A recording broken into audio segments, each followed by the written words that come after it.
Hey, salut à toi, bienvenue dans cette vidéo. Dans cette vidéo, je vais te parler du dropshipping. Ça fait longtemps que je n'ai pas fait de vidéo uniquement là-dessus. Avec l'évolution de ce business en ligne, qu'est-ce qui va devenir ce fameux business du dropshipping qu'on aime tant? Enfin, qu'on aime tant, il y a certaines personnes d'entre vous qui commencent à moins l'aimer et je dis pas que j'en fais pas partie. Je vais vous en parler dans cette vidéo. Alors, dropshipping, pour ceux qui ne le sauraient toujours pas, c'est le fait de vendre des produits sans avoir de stock. Ça, c'est le dropshipping.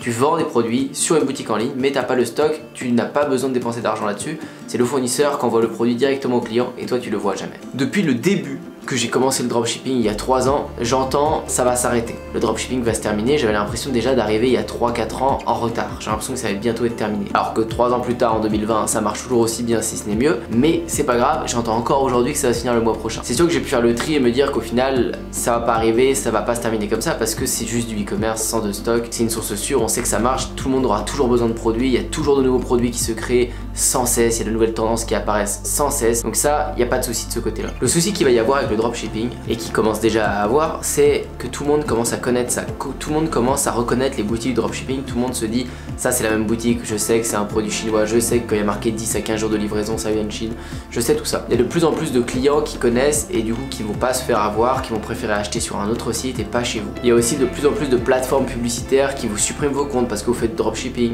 Il y a de plus en plus d'influenceurs qui veulent pas travailler avec vous parce qu'il y a eu des scandales avec des dropshippers et au final vous faites défaut à la communauté de l'influenceur. Tout ça c'est des obstacles qu'on rencontre sur ces derniers mois, ces dernières années avec le dropshipping pour la simple raison qu'il y a de plus en plus de personnes qui essaient ça, qui font du dropshipping parce que oui c'est un business qui fait de l'argent, on va pas se mentir, c'est un business qui peut vous faire gagner beaucoup d'argent et vite. Vous pouvez aussi vous prendre plein d'échecs et ceux qui sont pas prêts à continuer après ces échecs ne continuent pas à faire des sous, ça c'est une certitude. Mais s'il y en a de plus en plus qui le font, c'est parce qu'il y en a de plus en plus qui font de l'argent et il y a de plus en plus de clients mécontents, il y a de plus en plus d'influenceurs mécontents parce que la plupart des dropshippers va vendre des produits de merde, on va pas se mentir, et je l'ai fait aussi et beaucoup. Le truc c'est que le dropshipping c'est cool, mais déjà pour moi vous pouvez pas baser toute votre carrière business sur le dropshipping, c'est pas possible. Il y a forcément une débouchée quelque part, vous devez forcément mettre un packaging sur votre dropshipping. Il doit y avoir un moment où vous allez faire du stock, il doit y avoir un moment où vous allez faire autrement, mais pas avec des produits que vous ne voyez pas avec des produits de mauvaise qualité, pas avec des produits que vous livrez en 15 jours. Et je vais pas tourner plus longtemps autour du pot, je vais vous déballer directement mes astuces pour que vous puissiez perdurer dans le dropshipping parce que oui, c'est un business qui cartonnera toujours. Même s'il y a je ne sais quelle crise, il y aura toujours des produits qui vont se vendre. Il y a toujours les meilleurs qui sauront mettre leur boutique en avant avec des bons produits qui arriveront à vendre, ça c'est une certitude. Et toi, si tu veux être le gagnant, il va falloir que tu fasses partie de ces boutiques là. Tu l'as compris, maintenant les gens deviennent méfiants sur les produits de dropshipping. Ils peuvent voir une publicité Facebook de toi, ils vont aller sur ta boutique, qu'est-ce qu'ils vont faire après? Ils vont aller taper ton nom sur Google, ils vont aller taper ton nom sur YouTube, ils vont aller faire des recherches sur ta boutique pour voir si elle existe vraiment, si c'est vraiment quelque chose de solide ou si elle existe juste sur cette petite page produit qu'ils avaient jamais vue avant de tomber sur Facebook. Si en tapant le nom de ta chaîne, ils voient une page YouTube, ils voient une page Instagram, ils voient une page TikTok, ils voient plein de trucs, il y a plein de trucs sur toi, il y a plein de contenu ailleurs, tu vas pouvoir leur apporter de la valeur tout autour avec un blog ou n'importe, là tu auras de grandes chances qu'ils vont continuer avec toi. Ça va augmenter drastiquement ton taux de conversion. J'en parle souvent et de plus en plus sur cette chaîne, mais ça va être le fait de créer une communauté ou en tout cas d'apporter de la valeur autrement et gratuitement autour de ta boutique. Et je vois déjà des personnes me dire oui mais moi Antoine, tout ce que je veux moi c'est vendre avec ma boutique sans faire de communauté, juste je veux faire une boutique, faire des pubs et vendre, c'est tout. Oui c'était bien possible il y a 2, 3 ans, 4 ans en arrière, c'était facile. Aujourd'hui c'est beaucoup moins simple. Tu peux encore, mais tu vas pas mettre toutes tes chances de ton côté. C'est-à-dire que tu vas faire beaucoup de pubs qui vont pas être rentables, beaucoup de pubs qui vont pas du tout être rentables. Le meilleur conseil que je peux vous donner, c'est vraiment de créer un écosystème autour de votre boutique. C'est pas du bricolage, on joue pas. Une boutique elle est là pour faire de l'argent, donc il doit y avoir plein de choses autour pour maximiser vos chances de faire de l'argent.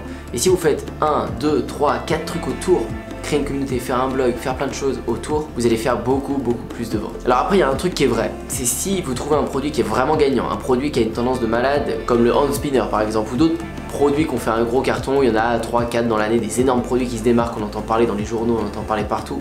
Si vous tombez sur un de ces produits là et que vous êtes dans les premiers, oui vous allez cartonner et sans communauté, sans rien. Vous allez balancer votre produit sur votre boutique, ça va vendre direct. Mais encore une fois, les boutiques qui s'en mettront le plus les poches, c'est ceux qui ont déjà bien installé leur truc. Ceux qui ont déjà fait un blog, ceux qui ont déjà tout installé parfaitement, qui ont le plus de preuves sociales autour de leur boutique. Parce que qui dit plus d'acheteurs sur internet, oui il y a beaucoup plus d'acheteurs sur internet, il y a des personnes âgées qui se mettent à acheter. Mais du coup ça fait plus de chances de faire des clients mécontents. Et du coup il y a des clients mécontents. Donc les gens sont de plus en plus méfiants vu qu'il y a de mauvais retours, il y a aussi de mauvaises expériences. Vous le savez très bien, on partage toujours les mauvaises expériences, on parle jamais de ce qui s'est bien passé. Vous allez dans un mauvais restaurant, vous allez en parler à 10 de vos potes, vous allez dire attends ce restaurant il est dégueulasse, c'était pas bon. S'il était bon, vous n'allez pas forcément en parler parce que c'est normal qu'il soit bon. Et c'est pareil pour une commande internet. Vous faites une commande sur internet, vous dites rien, j'ai reçu mon produit en 2-3 jours, c'était nickel, j'ai un beau packaging, vous dites rien. Par contre quand vous n'avez pas reçu votre produit dans les temps, quand il est arrivé cassé, quand c'était pas de la bonne qualité, là vous allez en en parler à tout le monde. Et vu qu'il y a plus de clients, il y a plus de clients de ce genre là et ils sont beaucoup plus méfiants.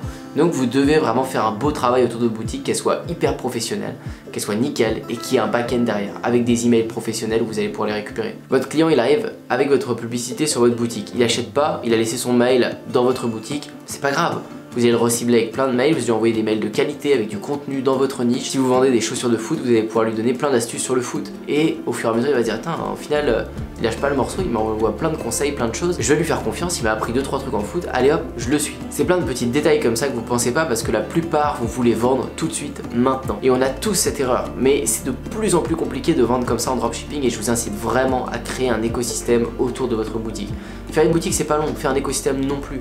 Je vous demande pas de créer des vidéos YouTube tous les jours sur votre boutique, juste de montrer que vous êtes présent partout et que vous êtes solide et au moins apporter de la valeur par l'écrit, apporter de la valeur par vidéo, essayez de vous différencier des autres boutiques. Ne faites pas tous pareil, ne faites pas des copies conformes de toutes les boutiques, ne faites pas des descriptions avec les mêmes tirets au même endroit, les mêmes mots en gras, mettez pas la même application d'avis tous. Si tu es dans une niche et que ta boutique ressemble à toutes celles des autres, ça sert à rien, il faut que tu fasses différemment, il faut que tu prennes le meilleur de tous tes concurrents et que tu apportes ta touche pour être encore meilleur qu'eux. Pour moi, le dropshipping a un superbe avenir, mais il va falloir se professionnaliser. C'était déjà le cas il y a 2-3 ans et ça l'est encore plus aujourd'hui, ça va l'être encore plus dans les années à venir. Mais ce qui est génial, je vais vous dire, c'est qu'il y a beaucoup moins de personnes qui se motivent à faire ça. Et sûrement que toi qui regardes cette vidéo, tu dois te dire ouais mais j'ai la flemme, ça me tente pas trop, j'ai la flemme. Et ça c'est très bien, parce que ça veut dire que ceux qui sont vraiment motivés vont le faire et vont avoir des résultats. Parce qu'ils ne seront pas noyés dans la concurrence, très peu de gens vont vouloir se professionnaliser comme ça et faire du bon boulot. Ça laissera place à ceux qui bossent vraiment. Et dernière petite chose, ce que j'ai trouvé toujours très dommage avec le dropshipping, c'est qu'on travaille pas sur les clients. C'est-à-dire qu'on vend des produits qui sont pas forcément terribles avec des délais longs. C'est-à-dire que vos clients ne seront que très rarement satisfaits. Donc vous n'allez pas pouvoir leur revendre des choses. Pourtant c'est toujours sur les clients qu'on revend le plus. Parce que quand les clients sont contents, c'est du trafic chaud. C'est des personnes qui sont chaudes, qui vous connaissent, qui ont déjà eu une expérience d'achat avec vous et qui ont été satisfaites si vous avez bien fait votre boulot. Alors que dans la majorité des cas en dropshipping, c'est pas le cas. Donc je vous incite vraiment à essayer de trouver le meilleur fournisseur de produits pour vous et dès que ça marche, de faire du stock et de pouvoir délivrer plus rapidement ou de trouver un fournisseur qui délivrera plus rapidement que 15-20 jours ou en tout cas avoir des délais solides pour que vos clients soient très contents et que vous puissiez leur revendre des choses derrière. Ça grossira nettement votre entreprise, ça va la solidifier et la stabiliser dans le temps. Voilà pour cette vidéo, je vous ai pas fait de vlog pour cette vidéo et peut-être pas pour celles qui vont arriver cette semaine, je sais pas trop, parce que je me suis bloqué le dos et là à l'heure où je vous fais cette vidéo j'ai le dos complètement bloqué, mais je vous oublie pas, je fais des vidéos tout le temps, tous les jours, c'est mon engagement. Mais là franchement rien que de porter la caméra dans la main ça me faisait mal.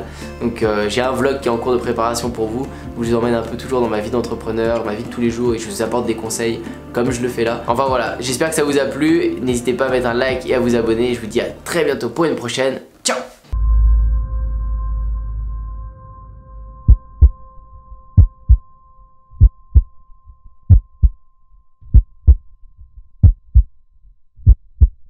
Pourtant aujourd'hui je suis indépendant et je peux le dire, c'est vraiment grâce à Antoine. Antoine Bougan, qui est un super entrepreneur que j'ai d'abord connu à travers ses vidéos YouTube et ensuite j'ai eu la chance de le voir en vrai et surtout de l'écouter à travers une conférence qu'il a fait à Paris. Je suis à Los Angeles du coup pour quelques semaines. Merci Antoine, c'est grâce à toi, c'est grâce au sous que j'ai pu gagner grâce à toi. Antoine Bougan. Il y a quelques bons formateurs sur internet qui donnent des bonnes choses, mais pas autant que lui, hein. Vraiment, lui, sa formation, elle est au top. Mais c'est surtout le plus important, le suivi d'Antoine. Merci Antoine. Type vraiment génial. Business de 4300 € en un mois. Ça va changer la vie de beaucoup de personnes. Je recommande Antoine Bougan. La plus belle connaissance que j'ai eue depuis que je suis, depuis très longtemps. Je te remercie. Merci. Je te remercie. Merci à toi Antoine. Ça va changer la vie de beaucoup de personnes.